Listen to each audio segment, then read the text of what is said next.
Well, hello and good day to you all. My name is Dimitri Frederick, and you're watching Voices for the Voiceless, a Frederick Media production and a subsidiary of Frederick Capital.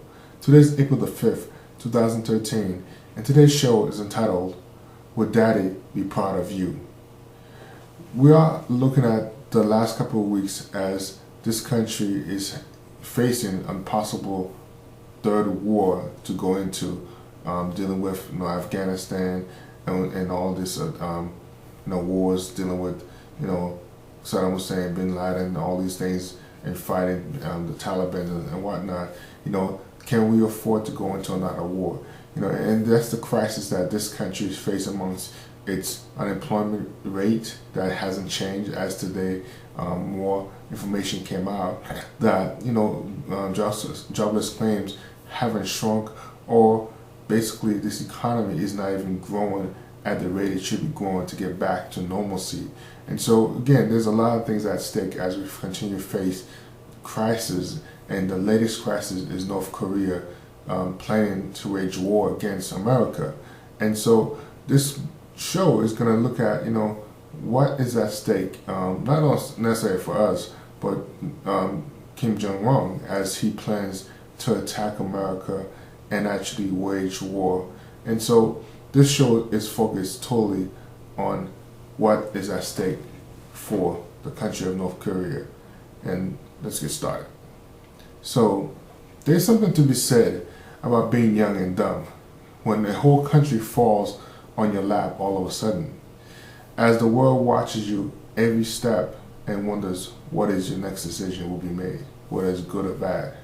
All of a sudden you are in charge and everyone else is looking at your leadership. Mainly, can you handle this country? Can you do what your father did? Everyone wants a piece of you now. Some will even test your abilities to run North Korea. And this is the critical point where one reflects on the meaning of power. It means a lot of things to whoever has the power, of course. But I have always defined power as the ability to hold the key of self-destruction in your hands, but having the control or willingness not to pull the trigger is what defines power. It's not always about showing off your muscles or what you are made of. It's not about being macho. And it is definitely not about trying to impress anyone that you are the king of the jungle. I am primarily talking about North Korea's old military generals, for example, who are thirsting, hungry to get into a war. It has always been common for generals who have spent a good portion of their lives waiting on the sideline to go back into battle.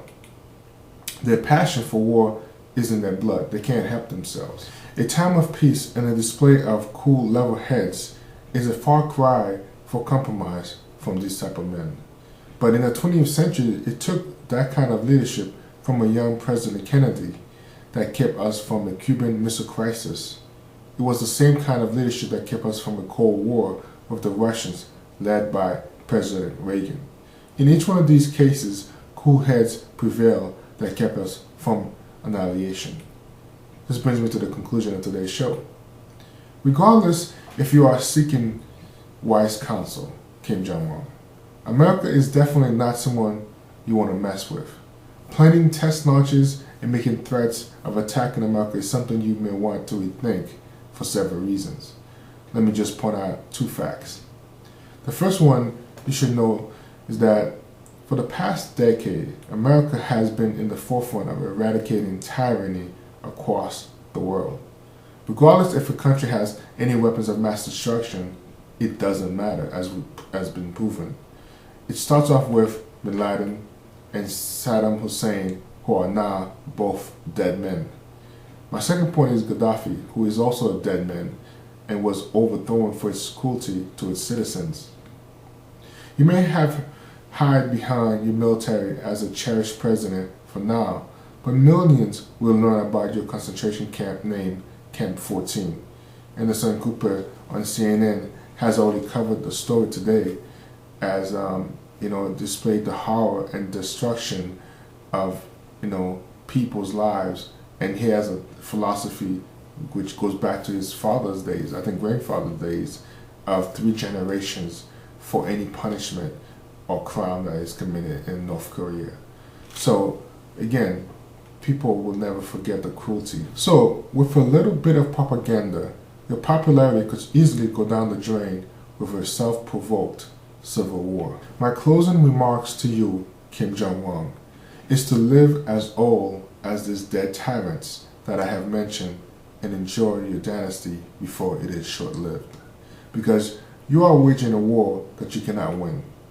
Our soldiers may be tired from fighting 2 wars, but they are definitely far from being weak. America still has more artillery and the only real weapons of mass destruction that can take out your military with one blow. And they sure don't need to run tests to prove it. I am Dimitri Frederick, signing off. You've been watching Voices for the Voiceless. And as always, I hope you have been enlightened, have been empowered, and definitely have been educated. Take care, and God bless.